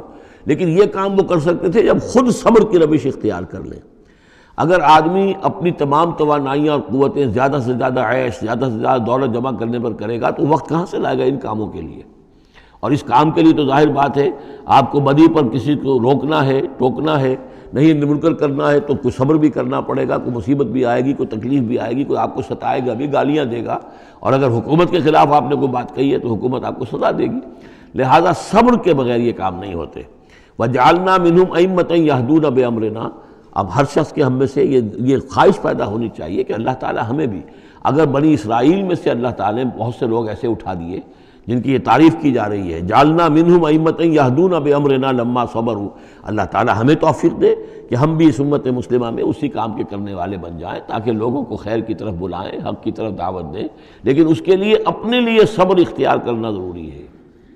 کم سے کم اپنا جو ہے اسٹینڈرڈ آف لیونگ رکھیں، تاکہ یہ کہ ہم اپنا وقت سپیئر کر سکیں، جس کو تبلیغی بھائی کہتے ہیں تفریغ الاوقات، اوقات فارغ نہیں کریں گے اپنے، سارا وقت تو لگا ہوا ہے آپ پیسہ کمانے میں، اس لیے کہ اس کے ایک خاص قسم کا معیار زندگی بنا لیا ہے، اور اس کو مینٹین کرنے کے لیے اب جتنا کچھ آپ کو چاہیے اب دن رات ایک کریں گے تو آپ اپنے اس معیار زندگی کو مینٹین کر سکتے ہیں۔ گویا کہ اب ہم اس معیار زندگی کو پوج رہے ہیں، ہمارے پاس اب وقت ہی نہیں ہے، صلاحیت کہاں لگائیں، کس وقت میں لگائیں، کیا کام کریں۔ لیکن صبر کی روش ہوگی اور پھر قرآن مجید کے ساتھ وہ تعلق ہوگا تو پھر انشاءاللہ تعالی اللہ تعالیٰ نے انسان میں بڑی صلاحیتیں رکھی ہیں، بڑی قوتیں رکھی ہیں، مسجود ملائک بنایا ہے، اللہ کے کریشن کا کلائمیکس ہے یہ، تو اللہ تعالیٰ کی یوں سمجھیے کہ تخلیق کا نقطہ عروج ہے، تو اس کے اندر صلاحیتیں ہیں۔ آدمی ارادہ کر لے، ہمت کرے، فیصلہ کر لے تو پھر یہ کہ اللہ تعالیٰ جو ہے اس کے لیے راستے کھول دیتا ہے۔ وجعلنا منهم ائمة يهدون بامرنا لما صبروا وكانوا بآياتنا يوقنون. ایک تو یہ کہ صبر کریں اور ہماری آیات کے اوپر پورا یقین ہو. ان ربک هو يفصل بینهم یوم القیامة فیما كانوا فیہ یختلفون. یقیناً آپ کا رب فیصلہ کرے گا ان کے مابین قیامت کے دن ان تمام چیزوں میں جن میں یہ اختلاف کر رہے تھے. اولم یہد لهم کما اہلکنا من قبلہم من القرون یمشون فی مساکنہم. کیا ان کے لیے یہ بات کافی نہیں ہوئی، ان کی رہنمائی کے لیے، ان کو سبق دکھانے کے لیے کہ ان سے پہلے ہم نے کتنی ہی بستیوں کو اور کتنی ہی نسلوں کو جو ہے ہلاک کیا ہے کہ وہ جو پھرتے تھے اپنی انہی مساکن میں، اپنے شہروں میں. اور ایک مفہوم یہ کہ جن میں اب یہ پھر رہے ہیں، یہ جاتے ہیں اور سمود کی بستیوں کے پاس سے گزرتے ہیں. خبر آئی ہے کہ کوئی برطانوی سیاست جو ہے وہ محققین، انہوں نے وہ ڈیڈ سی میں اس کے ساحل کے ساتھ ہی اور پانی کے نیچے وہ آثار موجود ہیں اس شہر کے کہ جس کی طرف حضرت لوط علیہ السلام کو بھیجا گیا تھا. تو خبر میں یہ ہے کہ قرآن اور تورات کی جو بات ہے اس کی تصدیق ہو گئی ہے، لیکن وہ بستی جو ہے میرا گمان یہی تھا کہ وہ جو ہے اصل میں سمندر کے اندر آ چکی ہے، اور شاید اسی لیے ڈیڈ سی اس کا نام ہو کہ پورے شہر جو ہیں بڑے ہوئے وہ اس کے اندر دھنس گئے ہیں، اور گویا کہ سب کے سب اسی کے اندر جو ہے ان کی قبر بن گئی ہے، وہ پانی کی قبر کے اندر وہ دفن ہوئے ہیں. بہرحال یہ تمام چیزیں جو ہے تم پھرتے ہو، آتے ہو، جاتے ہو، انہی لوگوں کے مساکن کے اندر اب تم پھر رہے ہو. ان فی ذلک لآیات فلا یسمعون. اس میں یقیناً نشانیاں ہیں، تو کیا تم عقل سے کام نہیں لیتے، سنتے نہیں ہو؟ اولم یروا انا نسوق الماء الی الارض الجرز. کیا انہوں نے دیکھا نہیں کہ ہم پانی کو ہانک کر لے جاتے ہیں ایک ایسی زمین کی طرف جو چٹیل پڑی ہے، بے آب و گیا ہے. فنخرج به زرعا تاکل منه انعامهم وانفسهم. پھر ہم اس کے ذریعے سے اس پانی میں کھیتی اگا دیتے ہیں کہ جس میں سے کھاتے ہیں ان کے مویشی بھی اور خود یہ بھی. افلا یبصرون. تو کیا یہ دیکھتے نہیں ہیں؟ ویقولون متی ھذا الفتح ان کنتم صادقین. اور وہ یہ کہتے ہیں کب ہوگا یہ فیصلہ، اگر تم سچے ہو تو بتاؤ اے مسلمانوں، یہ قیامت یا عذاب یہ کب آئے گا؟ قل یوم الفتح لا ينفع الذین کفروا ایمانہم. کہہ دیجئے وہ جو فیصلے کا دن ہوگا پھر اس دن کافروں کا ایمان لانا ان کے لیے ہرگز مفید نہیں ہوگا. ایمان لانا غیب میں اب، جبکہ وہ حقائق جو ہیں وہ غیب کے پردے میں چھپے ہوئے ہیں، تب وہ مفید ہے. لیکن جب فیصلہ ہو جائے گا اور جب تمام حقائق جو ہیں وہ نگاہوں کے سامنے آ جائیں گے، یوم الفتح لا ينفع الذین کفروا ایمانہم ولا هم ینظرون. اور پھر انہیں کوئی مہلت نہیں ملے گی کہ اب وہ کوئی توبہ کر لیں یا کوئی اپنی اصلاح کر لیں. فاعرض عنہم. تو اے نبی آپ ان سے اعراض فرمائیے، ان سے درگزر کیجئے، ان کی باتوں پر زیادہ نہ جائیے. منتظر انہم منتظرون. آپ بھی انتظار کیجئے اور یہ بھی انتظار کر رہے ہیں. اب اس کے بعد آ گئی ہے سورہ احزاب. 8 سورتیں مکی اب ختم ہو گئیں. سورۃ الفرقان، سورۃ الشعراء، سورۃ النمل، سورۃ القصص، پھر سورۃ العنکبوت، سورۃ الروم، سورۃ لقمان اور سورۃ السجدہ. اب یہ سورت ہے واحد، اور یہ نوٹ کر لیجئے اچھی طرح، اس کا جوڑا ہے سورہ نور کے جو ہم پڑھ چکے ہیں. پہلے 14 سورتوں کے بعد ایک سورت آئی مدنی، سورہ نور. اب 8 مکی صورتوں کے بعد ایک سورت آئی ہے، یہ سورہ احزاب. اور اتنی گہری مناسبت ان کے مضامین میں، معاشرتی احکام، زمانہ نزول کے اعتبار سے یہ 1 سال پہلے نازل ہوئی ہے سورہ نور سے. یہ سن 5 زمانہ نزول ہے، وہ سن 6 زمانہ نزول ہے. چنانچہ جو معاشرتی احکام آئے ہیں ان میں بھی آپ کو یہ ترتیب ملے گی کہ پردے کے ابتدائی احکام اس صورت میں آئے ہیں. اور پردے کے ابتدائی احکام سے مراد کیا ہے؟ گھر سے باہر نکلتے ہوئے عورت کو کیا کرنا ہے، مسلمان عورت کو کیا کرنا ہے، گھر سے باہر کا پردہ کیا ہے. لیکن گھر کے اندر جو پردہ ہے، سطر ہے اس کا ذکر جو ہے وہ یہ سورہ نور کے اندر تھا جو ہم پڑھ چکے ہیں. اس کے محرم کون کون ہیں، گھر میں کون آ سکتا ہے، باقی سب جو ہے نامحرم. وہ گھروں میں ہمارا جو نظام بنا تھا کہ بیٹھک باہر ہوتی تھی، جو بھی مہمان آیا ہے، کوئی آیا باہر ٹھہرے گا، اندر نہیں جائے گا. باہر کا ایک مردانہ حصہ ہے مکان کا، پھر وہ ایک ڈیوڑی ہوتی تھی، ڈیوڑی میں سے اندر پھر زنانہ ہے. خواتین آئیں گی تو اندر جائیں گی، باقی مرد جو ہے وہ باہر ٹھہریں گے، اندر نہیں جائیں گے. ہمارے یہاں کی وہ مکس جو ہے وہ معاشرت نہیں تھی، مخلوط معاشرت نہیں تھی. تو اس میں یہ ہے کہ جو نامحرم ہے وہ وہاں رہیں گے، باہر بیٹھک میں بیٹھیں گے، اور جو محرم ہے وہ اندر جا سکتا ہے. اس جو گھر کی خاتون ہے، خاتون خانہ ہے، اس کا بھائی ہے، اس کا بھتیجا ہے، اس کا بھانجا ہے، اس کے والد ہیں، اس کا چچا ہے، وہ ہے، ٹھیک ہے، وہ محرم ہے، وہ گھر کے اندر جا سکتے. یہ سارے احکام اس میں دیے گئے. سورہ نور کا اور سورہ احزاب کا ایک فرق یہ ہے کہ سورہ احزاب میں اگرچہ جنگ کے معاملے میں کچھ تذکرہ تو ہے، لیکن کسی جنگ کا وہاں پر ذکر موجود نہیں ہے. خلافت قائم کرنے کا معاملہ ہے، وہ آیا ہے کہ خلافت اب قائم ہوگی، لیکن خلافت کے قیام کے لیے جو اصل ٹرننگ پوائنٹ تھا وہ جنگ احزاب تھی، غزوہ احزاب، اس کا ذکر جو ہے وہ سورہ احزاب میں ہے۔ تو اس طریقے سے یہ دونوں صورتیں باہم بہت ہی ایک دوسرے سے مشابہ ہیں، اور جیسا کہ میں نے عرض کیا تھا آیت نمبر 35 وہاں کی عظیم ترین آیت ہے، اللہ نور السماوات والارض مثل نورہ کمشکاۃ فیہا مصباح المصباح فی زجاجہ، یہ جو آیت ہے پوری وہ عظیم ترین آیت ہے ایمان کی حقیقت پر۔ اور ٹھیک 35ویں آیت اس صورت کے اندر ہے کہ جب وہ ایمان حقیقی دل میں پیدا ہو جاتا ہے تو انسان کی شخصیت میں کیا اوصاف پیدا ہوتے ہیں، وہ 10 اوصاف مردوں اور عورتوں کے ذمن میں دہرا کر آئے ہیں، وہ اس سورہ مبارکہ میں نمبر 35 آیت وہی ہے۔ اس میں ایک خاص بات نوٹ کیجئے کہ اگرچہ اس کے جو 2 رکوع ہیں، دوسرا اور تیسرا، وہ ایک ہیں اپنے مضمون میں، اور اس کے اندر غزوہ احزاب کا تذکرہ ہے۔ پہلا رکوع جو ہے وہ پھر چوتھے کے ساتھ جا کر ملے گا، جیسے کہ ہم نے دیکھا تھا سورہ توبہ کے اندر بھی کہ پہلا رکوع پھر چوتھے کے ساتھ جا کر ملتا تھا، اس کے مضامین جو ہے اس کے ساتھ ملتے تھے۔ درمیان میں جو ہے 2 رکوع آ گئے تھے کہ جو 1 سال پہلے نازل ہوئے، جو کہ یعنی فتح مکہ سے پہلے نازل ہوئے، لیکن اس کے بعد وہ جو نازل ہوئے ہیں سن 9 کے اندر، اس کے اندر جو ہے وہ پہلا رکوع کی 6 آیات اور اس کے بعد پھر چوتھا اور 5واں رکوع ہے۔ بالکل وہی آپ کو ترتیب یہاں ملے گی، اس لیے کہ قرآن کا اسلوب یہ ہے کہ خاص جو موضوع ہوتا ہے کسی صورت کا، اس سے متعلق آیات کو پہلے نکال کر رکھ دیتے ہیں۔ جیسے سورہ انفال میں بھی ہم نے دیکھا یسألونک عن الانفال قل الانفال للہ والرسول، اگرچہ وہاں پھر بات کو چھوڑ دیا گیا، پھر جا کر وہ صورت کے وسط میں مضمون آ رہا ہے۔ اس میں ایک خاص جو مضمون آیا ہے وہ یہ ہے کہ حضور صلی اللہ علیہ وسلم نے جو شادی کی حضرت زینب سے رضی اللہ تعالی عنہ، حالانکہ حضرت زینب جو ہے اس سے پہلے حضور ہی کی فرمائش پر ان کی شادی کی گئی تھی حضرت زید ابن حارثہ سے۔ زید ابن حارثہ رضی اللہ تعالی عنہ حضور کے غلام تھے، اور حضور نے انہیں آزاد کر کے اپنا بیٹا بنا لیا تھا، تو محبت بہت تھی حضور کو حضرت زید ابن حارثہ سے۔ لیکن یہ ہے کہ ایک تو منہ بولا بیٹے کی کا قرآن میں نفی آ گئی کہ منہ بولے بیٹے کی کوئی حیثیت نہیں ہے، اسلام میں اس کی کوئی قانونی اور شریعت کے اندر اس کا کوئی مقام نہیں، بیٹا تو وہی ہے کہ جو آپ کے صلب سے ہے۔ دوسرے یہ کہ اب منہ بولے بیٹے کی بیوی جب حضرت زید نے طلاق دی تو آیا منہ بولے بیٹے کی بیوی سے کوئی شخص جو ہے وہ نکاح کر سکتا ہے؟ کیا وہ محرمات عبدیہ میں سے ہے؟ تو عرب میں رواج یہ تھا کہ چونکہ وہ منہ بولے بیٹے کو بھی سمجھتے تھے کہ جیسے اصلی بیٹا ہے، تو جیسے یہ کہ جو سلبی بیٹا ہے اس کی بیوی سے اگر اس نے طلاق دے دی ہو یا فرض کیجئے بیٹا فوت ہو گیا ہو، تب بھی یہ ہے کہ اس کی جو بیوی ہے، بیوہ ہے یا مطلقہ ہے، اس سے وہ شخص شادی نہیں کر سکتا، شوہر جو فوت ہو گیا ہے یا جس نے طلاق دی اس کا باپ۔ تو یہاں پر اس پہ بڑا طوفان اٹھا، بلکہ یہ کہ حضور کو خود اندیشہ تھا۔ حضور نے ایک طرح سے بہت کہہ سن کر حضرت زینب کو آمادہ کیا تھا کہ وہ شادی کر لیں۔ زینب جو ہے رضی اللہ تعالیٰ عنہ اونچے گھرانے کی، بنو ہاشم کی خاندان سے تعلق رکھنے والی، اور حضرت جو زید ابن حارثہ تھے ان پر غلامی کا داغ لگ چکا تھا، تو عرب کی ایک خاص جو ہے ان کے ہاں ایک سوچ تھی، ان کا ایک مزاج تھا، ان کی روایات تھیں۔ لیکن بہرحال حضرت زینب نے حضور کی فرمائش پر وہ نکاح کر لیا، لیکن یہ کہ ان میں نباہ نہیں ہو سکا۔ حضرت زینب انہیں ذہناً قبول نہیں کر سکی کہ یہ میرے برابر کا ہے یا میری اس کی حیثیت جو ہے وہ واقعی ایسی ہے، یعنی شوہر کو جس طرح آنکھوں پر بٹھانا چاہیے، شوہر سے جس طریقے سے اس کا ادب ہونا چاہیے، وہ نہیں کر سکی حضرت زینب۔ لہٰذا حضرت زید ابن حارثہ جو ہے متواتر کہتے رہتے تھے کہ حضور ہمارا معاملہ ٹھیک نہیں چل رہا ہے، مجھے اجازت دیجیے کہ میں اس کو طلاق دے دوں۔ حضور روکتے تھے کہ ایک تو میں نے اس کو کہہ سن کر شادی کروائی، وہ تو اس کے لیے آمادہ بھی نہیں تھی، نہ گھر والے آمادہ تھے، لیکن میرے کہنے سے شادی کر لی انہوں نے۔ اب یہ طلاق دیں گے تو طلاق کا داغ لگے گا، ان کے اوپر اور صدمہ ہوگا، تو حضور روکتے رہے۔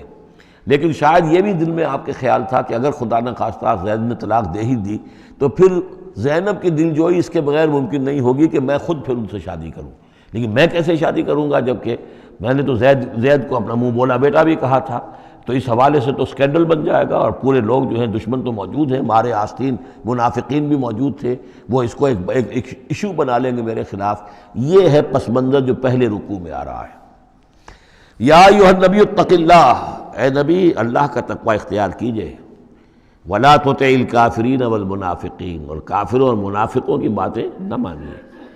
میں آپ کو عرض کر اطاعت امر صرف حکم دینے کو نہیں کہتے بلکہ مشورے کو بھی کہتے ہیں، اور اطاعت صرف کسی کا حکم ماننے کو نہیں کہتے، کسی کی بات کو وزن دینا، توجہ سے سننا، یہ بھی اس میں شامل ہے۔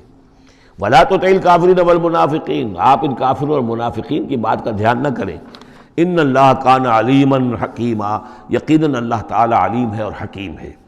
وَاتَّبِعْ مَا يُوحَىٰ إِلَيْكَ مِن رَّبِّكَ، اور پیروی کیجیے اس کی کہ جو آپ کی طرف آپ کے رب کی طرف سے وحی کی جا رہی ہے۔ ان اللہ کان بما تعملون خبیرا، اور جو کچھ تم کرتے ہو اللہ اس سے واقف ہے۔ وتوکل علی اللہ، اور اللہ پر توکل کیجیے۔ وکفیٰ باللہ وکیلا، اور اللہ ہے کافی ہے آپ کے توکل کے لیے، آپ کے لیے سہارا۔ یعنی یہ کہ آپ لوگوں کی جو پروپیگنڈا ہوگا اس کا اندیشہ ہے آپ کو، اس کا بالکل دھیان نہ کیجیے۔ ما جعل اللہ لرجل من قلبین فی جوفہ، اللہ تعالیٰ نے کسی انسان کے دل میں دو دل نہیں رکھے، کسی کے سینے میں، کسی کے پیٹ میں۔ یہاں پہ جوف جو ہے خالی جگہ کو کہتے ہیں، تو سینے کے اندر، کیونکہ یہ کیویٹی کہلاتی ہے، چیسٹ کیویٹی، اور پھر دوسری جو ہے ایبڈومینل کیویٹی ہے، تو اس میں دو دل نہیں رکھے ہیں، مطلب دل ایک ہی ہوتا ہے۔ اسی طریقے سے گویا کہ بات کہی جا رہی ہے، کہنے کو تو ہم کہہ دیتے ہیں کہ دل جو ہے اور ہمارے دل یکجا ہو گئے ہیں، دل سے دل مل گیا، لیتا تو دل ہی رہتا، ایک ہی رہتا ہے انسان کا اپنا دل۔ لیکن اسی طریقے سے کسی شخص کی دو مائیں نہیں ہوتی، ماں تو وہی ہوتی ہے جس نے اس کو جنا ہے، اور کسی شخص کا بیٹا جو ہے بیٹا وہی ہوتا ہے جو اس کی صلب سے پیدا ہوا ہو۔ باقی یہ ہے کہ منہ بولا بیٹا جو وہ بیٹا نہیں بن جاتا۔ وما جعل ازواجکم اللہ، اور نہیں اللہ نے بنایا ہے تمہاری ان بیویوں کو، اللہ تظاہرون منہن، کہ جن سے تم زہار کر بیٹھتے ہو۔ یا زہار کا مضمون سورہ مجادلہ میں آئے گا۔ عربوں میں روایت یہ تھا کہ بہت ناراض ہو گئے، بیوی سے کہہ دیا تم تو میری ماں کی طرح ہو، گویا کہ اب یہ ہمیشہ کے لیے حرام ہو گئے۔ طلاق مغلظ کا بھی مغلظ در مغلظ طلاق ہو گئی، اب وہ کسی طرح بھی اس کے لیے اس سے کوئی تعلق رکھنا جائز نہیں ہے۔ تو یہ زہار جو ہے ماں بنا دیا، کہہ دیا کہ ماں بن گئی، تو گویا کہ ماں بن گئی، لیکن اللہ تعالیٰ کے ہاں وہ ماں نہیں بنتی، ماں تو وہی ہے، جیسے کہ فرمایا وما جعل ازواجکم اللہ تظاہرون منہ امہاتہم، جن سے تم زہار کر بیٹھتے ہو، جنہیں تم یہ کہتے ہو کہ تم میری ماں کے مانند یا ماں کی پیٹھ کے مانند ہو میرے لیے، تو وہ اللہ تمہاری مائیں نہیں بن جاتی۔ وما جعل ادعیاءکم ابناءکم، نہ تمہارے منہ بولو بیٹوں کو اللہ تعالیٰ نے بیٹا بنایا ہے۔ ذالکم قولکم بافواہکم، یہ تو تمہاری منہ کی باتیں ہیں، منہ سے تم نے وہ جملہ کہہ دیا، تم تو میری ماں کی مانند ہو یا ماں کی پیٹھ کے مانند ہو، اور اسی طریقے سے کہہ دیا تم میرے بیٹے ہو، بیٹا تو وہی ہوگا۔ واللہ یقول الحق، اللہ تعالیٰ حق فرما رہا ہے، وہو یہدی السبیل، اور وہی سیدھے راستے کی طرف ہدایت دینے والا ہے۔ ادعوہم لآبائہم، لوگوں کو پکارا کرو ان کے باپوں کے ساتھ، باپوں کے نام کے ساتھ۔ چنانچہ یہ حکم ہے، اگر آپ نے کسی کو لے لیا ہے، کوئی اپنے بھتیجے کو، بھانجے کو، آپ کے ہاں اولاد نہیں ہے، تو بہت سے مسائل آ جاتے ہیں، لوگ کہتے ہیں کہ میں اپنا نام لکھوا دوں اس کے باپ کی جگہ تاکہ اس کو پتہ نہ چلے، چھوٹے سے بچے کو لے آئے تو اب وہ کیا کہے گا کہ یہ میرے اصل والدین نہیں ہیں، میرے والدین تو وہ تھے، بڑا ہو کر معلوم ہوگا۔ تو ایک یہ سمجھیے کہ سائیکولوجیکل شوق جو پہنچتا ہے، اس سے بچانے کے لیے بعض لوگ سوچتے ہیں کہ ہم اپنا ہی نام درج کروا دیں وہاں پر، اور اس کا نام ولدیت اسی کے، لیکن نہیں، یہ حرام مطلق ہے۔ قرآن مجید کا یہ صاف حکم ہے، قول یہ ادعوہم لآبائہم، ان کو پکارو ان کے نام، ان کے باپوں کے نام کے حوالے سے۔ اسی لیے پہلے حضرت زید کو لوگ کہتے تھے زید ابن محمد، اس لیے کہ حضور نے انہیں اپنا بنایا ہوا تھا متبنہ، اور منہ بولا بیٹا۔ یہ آیتیں جب نازل ہوئیں تو پھر اب وہ رہ گئے زید ابن حارثہ، دوبارہ وہ زید ابن محمد اب نہیں رہے۔ ادعوہم لآبائہم هو اقسط عند اللہ، یہی زیادہ مبنی بر انصاف ہے اللہ کے نزدیک۔ فإن لم تعلموا آباءهم فإخوانكم في الدین، اور اگر تم جانتے نہیں ان کے باپ کو، کہیں کوئی بچہ جو ہے، چھوٹا سا بچہ کہیں مل گیا ہے، معلوم نہیں، نہ اس کو ہوش تھا، ایسا ہوا ہے پارٹیشن کے وقت بہت ہوا ہے، پوری گاڑی جو ہے آ رہی تھی، سب کے سب جو ہے وہ قتل کر دیے گئے، کوئی بچہ کہیں پر زندہ مل گیا ہے، اور ایسے لوگ، ان سے ملاقات بھی ہوئی ہے ایک صاحب سے لاہور میں، اب ان کو کسی نے لے کر پال لیا ہے، ٹھیک ہے، لیکن یہ کہ اگر اب معلوم نہیں کہ ان کے باپ کا نام کیا ہے، کوئی نہیں جانتا، نہیں ہے، اگر تم اس کے باپ کا نام نہیں جانتے، فَإِن لَمْ تَعْلَمُوا آبَاءَهُمْ فَإِخْوَانُكُمْ فِي الدِّينِ وَمَوَالِيكُمْ، وہ تمہارے دینی بھائی شمار ہوں گے، اور وہ تمہارے رفیق ہیں، تمہارے موالی ہیں۔ وَلَيْسَ عَلَيْكُمْ جُنَاحٌ فِي مَا أَخْطَأْتُمْ بِهِ، لیکن جو کچھ تم سے اب تک کوئی غلطی ہو گئی ہے یا غلطی ہو جائے تو اللہ تعالیٰ تمہیں پکڑے گا نہیں۔ وَلَٰكِن مَا تَعَمَّدَتْ قُلُوبُكُمْ، لیکن جو بھی کچھ تم اپنے دلوں سے پورے ارادے کے ساتھ کرو گے تو اس پر یقیناً اللہ تعالیٰ جو ہے حساب لے گا۔ وَكَانَ اللَّهُ غَفُورًا رَحِيمًا، اور یقیناً اللہ غفور الرحیم ہے، بخشنے والا اور مہربان۔ النبی اولیٰ بالمؤمنین من انفسہم، یقیناً نبی جو ہے اہل ایمان کے لیے ان کی اپنی جانوں سے زیادہ محبوب ہونا چاہیے، زیادہ جو ہے حقدار ہے کہ وہ اپنی جانوں سے زیادہ حضور کی جان کی فکر کریں، حضور کی جان سے محبت رکھیں۔ وَأَزْوَاجُهُ أُمَّهَاتُهُمْ، اس میں یہ ہے کہ یہاں پر یوں سمجھیے کہ گویا کہ محذوف یہ ہے کہ وَهُوَ أَبٌّ لَهُمْ، یعنی حضور جو ہے رسول جو ہے وہ ان کے لیے بمنزلہ باپ ہے۔ اس کے لیے ایک حدیث بھی موجود ہے کہ میرا مقام تم سب کے والد کی حیثیت سے، جیسے کہ فرمایا گیا ازواجہ امہاتہم، ابھی آ رہا ہے کہ اس کی جو بیویاں ہیں نبی کی وہ تمام مسلمانوں کی مائیں ہیں۔ اسی لیے ہم ام المومنین حضرت عائشہ، ام المومنین حضرت خدیجہ الکبریٰ، ام المومنین حضرت تو یہ تمام جو ہے صفیہ ہیں، تو یہ سب کی سب جو ہے ام المومنین ہیں۔ تو النبی اولیٰ بالمومنین من انفسہم وہو اب لہم، ان کے لیے باپ کے درجے میں ہے۔ بلکہ یہ کہ یہ بعض جو ابتدائی قاری تھے وہ تو اس کے ساتھ پڑھتے بھی تھے اس کو، وازواجہ امہاتہم، اور اس کی بیویاں جو ہیں وہ ان کی ماؤں کا درجہ رکھتی ہیں۔ وَأُولُو الْأَرْحَامِ بَعْضُهُمْ أَوْلَىٰ بِبَعْضٍ فِي کتاب اللہ۔ باقی یہ ہے کہ جو رحمی رشتے ہیں، جو سگے بہن بھائی ہیں، رحمی جن کے رشتے ہیں، وہ اللہ کی کتاب میں، شریعت میں وہ ایک دوسرے سے قریب تر ہیں۔ یہ الفاظ آ چکے ہیں سورہ انفال کی بھی آخری آیت کہ یہ اپنے بھائیوں کے ساتھ جو بھی بھلا سلوک کرو۔ انصاری اور مہاجر بھائی بن گئے تھے، انہوں نے اپنی زندگی میں اپنے گھر تقسیم کر دیے یا اپنی دکانیں تقسیم کر دی، وہ ٹھیک ہے۔ زندگی میں جو بھی تم چاہو، الا ان تفعلوا الی اولیاءکم، تم اپنے بندوں کے ساتھ جو خیر بھی کرنا چاہو اپنے بھائیوں اور دوستوں کے ساتھ کرو، لیکن وراثت میں ظاہر بات ہے منہ بولے بھائی کا کوئی حصہ نہیں، منہ بولا بیٹے کا کوئی حصہ نہیں۔ اور وہ جو بنا دیے گئے تھے انصاری اور مہاجر آپس میں بھائی، وہ بھائی چارہ جو ہے وہ بھی وراثت کے اندر نہیں چلے گا۔ وراثت جو ہے وہ تو جو اصل رحمی رشتے ہیں انہی میں ہے۔ وَأُولُو الْأَرْحَامِ بَعْضُهُمْ أَوْلَىٰ بِبَعْضٍ فِي کتاب اللہ مِنَ الْمُؤْمِنِينَ وَالْمُهَاجِرِينَ، اہل ایمان اور مہاجرین، ان سب کا معاملہ یہی ہے۔ إِلَّا أَن تَفْعَلُوا إِلَىٰ أَوْلِيَائِكُمْ مَعْرُوفًا، ہاں تم اپنے دوستوں کے ساتھ کوئی نیک سلوک کرو، بھلائی کرو، ان کو کچھ اپنے زندگی کے اندر تم اگر کچھ ہبہ کرنا چاہتے ہو ہبہ کر سکتے ہو، یہ سارے کام ہو سکتے ہیں، لیکن قانون اور شریعت اور وراثت اس میں ان کا کوئی حصہ نہیں۔ کان ذالک فی الکتاب مستورا، یہ تمام چیزیں جو ہے کتاب میں پہلے سے لکھی ہوئی ہیں۔ اس لیے بھی کہ یہ چیزیں جو آ چکی ہیں، اول تو یہ کہ تورات میں بھی ہوں گی، لیکن سورہ نساء میں بھی یہ باتیں آ چکی ہیں، اسی طریقے سے سورہ انفال میں بھی آ چکی ہیں۔ وَإِذْ أَخَذْنَا مِنَ النَّبِيِّينَ مِيثَاقَهُمْ، اور ذرا یاد کرو جب کہ ہم نے لیا تھا انبیاء سے ایک میثاق۔ یہ آل عمران میں ہم پڑھ چکے ہیں، 81 اور 82 نمبر 81 82 آیات ہیں یہ، اس میں ہم نے ایک میثاق لیا تھا، میثاق النبیین، ومنک ومن نوح، آپ سے بھی لیا تھا اور نوح سے بھی لیا تھا، وابراہیم وموسیٰ وعیسیٰ ابن مریم، اور ابراہیم سے اور موسیٰ سے اور عیسیٰ ابن مریم سے، وَأَخَذْنَا مِنْهُمْ مِيثَاقًا غَلِيظًا، اور ان سب سے ہم نے بڑا گاڑھا قول و قرار لیا تھا، میثاق لیا تھا۔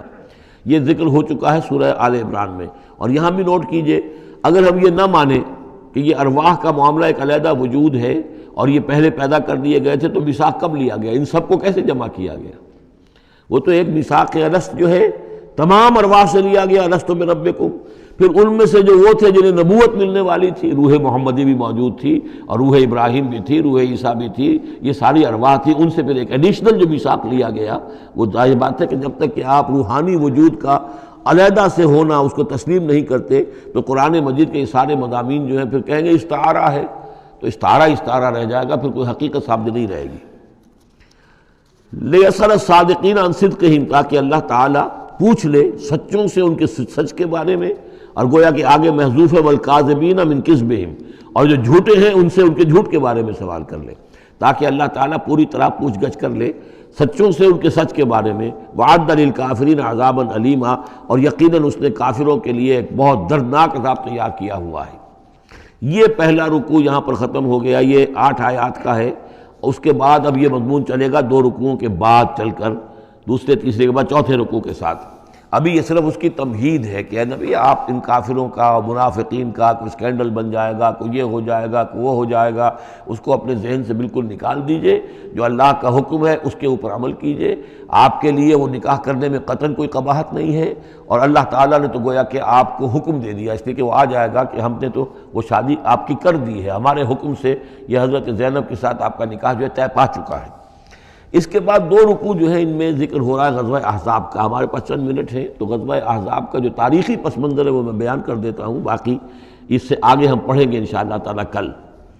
یہ غزوہ ہوا ہے سن 5 میں، اور اس کے لیے جو ہے بڑا اہتمام ہوا ہے۔ سب سے پہلے تو یہ کہ بنو نذیر جو نکال دیے گئے تھے مدینے سے، اور وہ پھر جا کر خیبر وغیرہ میں آباد ہو گئے تھے، اب انہیں مدینے کی یاد آتی تھی، انہیں ستاتی تھی یاد مدینے کی، وہ واپس آنا چاہتے تھے، وہ چاہتے تھے کہ مسلمانوں سے انتقام لیں۔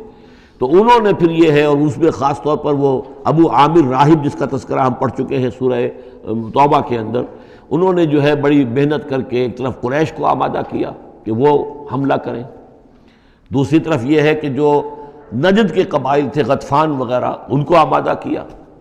تو یہ ایک گویا سمجھیے کہ متحدہ محاذ بن کر ایک گرینڈ آرمی جو ہے وہ آئی، 12,000 کی فوج، جو عرب میں یوں سمجھیے کہ یہ کوئی انہونی سی بات تھی کہ کوئی اتنی بھی قوت، وہ شمال سے بھی آئے، جنوب سے بھی آئے، اور مغرب سے بھی آئے، مشرق سے بھی آئے۔ اس کا نقشہ تو بعد میں جب ہم پڑھیں گے تو کھل جائے گا۔ اب انہوں نے آ کر گھیر لیا مدینے کو، محاصرہ کر کے پڑ گئے۔ اتنی بڑی فوج حضور کے پاس کل اس وقت جو تعداد بنتی تھی 3,000 کی تھی مدینے کے اندر، جن میں کہ منافقین بھی تھے، اور دوسری یہ کہ عقب میں وہ بنو قریظہ بھی موجود تھے، ایک قبیلہ بڑے طاقتور قبیلہ تھا، بڑا قبیلہ تھا، ان کی گڑھیاں تھیں، ان کے قلعے تھے، وہ موجود تھے۔ اب پیچھے وہ موجود ہیں، اندیشہ ہے کہ کہیں وہ غداری کریں، جیسے کہ اس سے پہلے بنو قینقاع نے کی یا بنو نذیر نے کی، اس وقت وہ غداری کریں گے، اور اس کی خبریں بھی مل گئی تھیں کہ سلسلہ جنبانی ہو چکا ہے اور باہر سے وہ لشکر آ گیا ہے۔ دو طرف مدینے کے حرات ہیں، چٹانیں ہیں لاوے کی، سیاہ پتھر ہیں اور چکنے ہیں، ان کے اوپر نہ اونٹ چل سکتا ہے اور نہ گھوڑا دوڑ سکتا ہے۔ تو وہ جو حرات ہیں مدینے کے دو طرف، وہ تو گویا کہ ایک اللہ تعالیٰ کی طرف سے ایک نیچرل پروٹیکشن جو ہے مدینہ کو ملی ہوئی ہے۔ اب دو طرف جو رہ گئے تو اس میں پیچھے تھے یہ عقب میں جو ہے یہ بنو قریظہ کی گڑھیاں تھیں، اور سامنے کا علاقہ تھا کہ جہاں سے لشکر آ کر جو ہے انہوں نے جو حملہ کرنا تھا۔ تو پھر حضرت سلمان فارسی کے مشورے پر جب یہ مشورہ کیا حضور نے کہ اب اس طرح کیا کیا جائے، اتنا بڑی فوج آ گئی ہے، تو انہوں نے پھر بتایا کہ ہمارے ہاں یہ ایران میں یہ رواج ہے کہ جب اس طرح کی سچویشن ہو تو کھلے میدان میں جا کر لڑنے کی بجائے ہم خندق کھود لیتے ہیں، تاکہ اس خندق کے اندر سے ہو کر پھر یہ ہے کہ جو بھی چھلانگ مار کے آئے گا خندق میں سے اس کو عبور کر کے آئے گا تو ان کے ساتھ مقابلہ کرنا آسان ہے، ایک ایک کر کے آئیں گے، 10-10 آئیں گے، ایک دم پورا لشکر جو ہے دوڑ کر جو ہے کیولری ان کی جو ہے گھوڑے دوڑا کر تو نہیں آ سکتے۔ تو اس حوالے سے پھر خندق کھودی گئی، بہت ہی یعنی رسد کم تھا، فاقے لوگوں کو ہو رہے تھے، 2-2 3-3 دن کے کھانے کو کچھ نہیں ملا، سردی شدید تھی۔ اس موسم میں پھر طے ہوا کہ خندق کھودو، تو مسلمان خندق بھی کھود رہے تھے، اور اسی دوران یہ خبر بھی مل گئی کہ بنو قریظہ بھی بغاوت پر اور بدعہدی پر آمادہ ہیں۔ یعنی ہر اعتبار سے یہ سمجھ لیجئے کہ اللہ تعالیٰ نے اہل ایمان کے صبر اور امتحان کے لیے ایک بہت ہی سخت خوفناک صورت پیدا کر دی۔ اگرچہ اس کے بعد ہوا کیا، اس میں یہ ہے کہ ایک حضرت نعیم تھے ابو مسعود الاشجعی، نعیم بن ابن مسعود اشجعی، انہوں نے ایک بڑی تدبیر کی، حضور سے آ کر اجازت بھی دی۔ اشجعی قبیلے کے تھے، وہ باہر کے تھے، مدینے کے نہیں تھے، کہ حضور اگر آپ مجھے اجازت دیں تو میں ان کے مابین کچھ آپس میں بد اعتمادی پیدا کر دوں۔ بنو قریظہ کے پاس گئے کہ دیکھو تم یہاں رہتے ہو، یہ تو باہر سے آئے ہیں، فرض کریں چلیے آپ یہ سمجھتے ہیں کہ وہ جیت جائیں گے اور محمد اور ان کے ساتھیوں کو تم ختم کر دو گے، لیکن یہ بھی سوچو کہ اگر برعکس ہو گیا 10%، 20%، 30% کوئی امکان ہے کہ نہیں، تو تم کیا کرو گے؟ تمہیں تو یہاں رہنا ہے، پھر محمد کے ساتھ پھر تمہارا معاملہ ہوگا، اور ہو سکتا ہے کہ وہ چھوڑ کر چلے جائیں۔ پھر تو تم ایسے کرو کہ ان سے مانگو کہ کچھ لوگ ہاسٹیجز تمہیں دیں اپنے، تاکہ ان کو یقین یہ رہے، تمہیں یقین رہے کہ وہ اپنے وعدے سے پھریں گے نہیں، جو بھی وعدہ انہوں نے کیا ہے تمہارے ساتھ مدد کرنے کا، اور تمہارا جو اندر سے تم مسلمانوں پر حملہ کرو گے تو جو کچھ بھی ان کے وعدے وہ پورے کریں گے۔ انہوں نے کہا بات تو ٹھیک ہے، یہ نعیم جو کہہ رہا ہے یہ بات صحیح ہے۔ تو انہوں نے وہ مطالبہ کیا ان سے، قریش سے، اور وہ جو لشکر باہر پڑے ہوئے تھے 12,000 کے، کہ آپ اپنے کچھ آدمی ہمارے پاس بھیجیے تاکہ ہمیں اعتماد رہے، ہمارے پاس وہ رہیں گے ہاسٹیجز کی حیثیت سے، کہ ہمیں یقین رہے کہ آپ اپنی بات پوری کریں گے۔ ادھر سے جا کے ان سے کہا کہ وہ تم ان کے اوپر کیسے اعتماد کر رہے ہو، وہ تو تمہارے اوپر اعتماد ہی نہیں کرتے، تم سے آدمی مانگ رہے ہیں۔ اور اس طریقے سے ان کے مابین جو ہے وہ ایک فرکشن پیدا کر دی، بد اعتمادی پیدا کر دی۔ ایک تو یہ ایک تدبیر ہوئی، دوسرے یہ کہ سب سارے امتحان پورا ہو گیا اور دودھ کا دودھ پانی کا پانی جدا ہو گیا، اہل ایمان بھی ثابت ہو گئے، ثابت قدم یہ لوگ ہیں، اور منافقین کا بھی جو خب سے باطن تھا ان کی زبانوں پر آ گیا، اور معلوم ہو گیا کہ ان کے دلوں کے اندر نفاق ہے۔ پھر اللہ تعالیٰ نے ایک تیز آندھی بھیجی، وہ آندھی ایسی آئی، جھکڑ ایسا آیا کہ وہ لشکر جو تھا اس کے خیمے اڑ گئے، جہاں دیگیں چڑھی ہوئی تھی چولہوں کے اوپر آگ لگ گئی، اور اس سے ایک افراتفری پیدا ہوئی، جس کے نتیجے میں وہ لشکر انہوں نے اپنا وہاں سے کیمپ اٹھایا اور چلے گئے۔ باقاعدہ کوئی بڑی لڑائی کی کوئی شکل پیدا ہی نہیں ہوئی، لیکن اللہ نے بس امتحان جو ہے ایک شریر مسلمانوں کا لے لیا، اب اس کے بارے میں انشاءاللہ تعالیٰ کل ہم اس کا مطالعہ کریں گے۔ بارک اللہ لی و لکم فی القرآن العظیم و نفعنی و ایاکم بالآیات والذکر الحکیم۔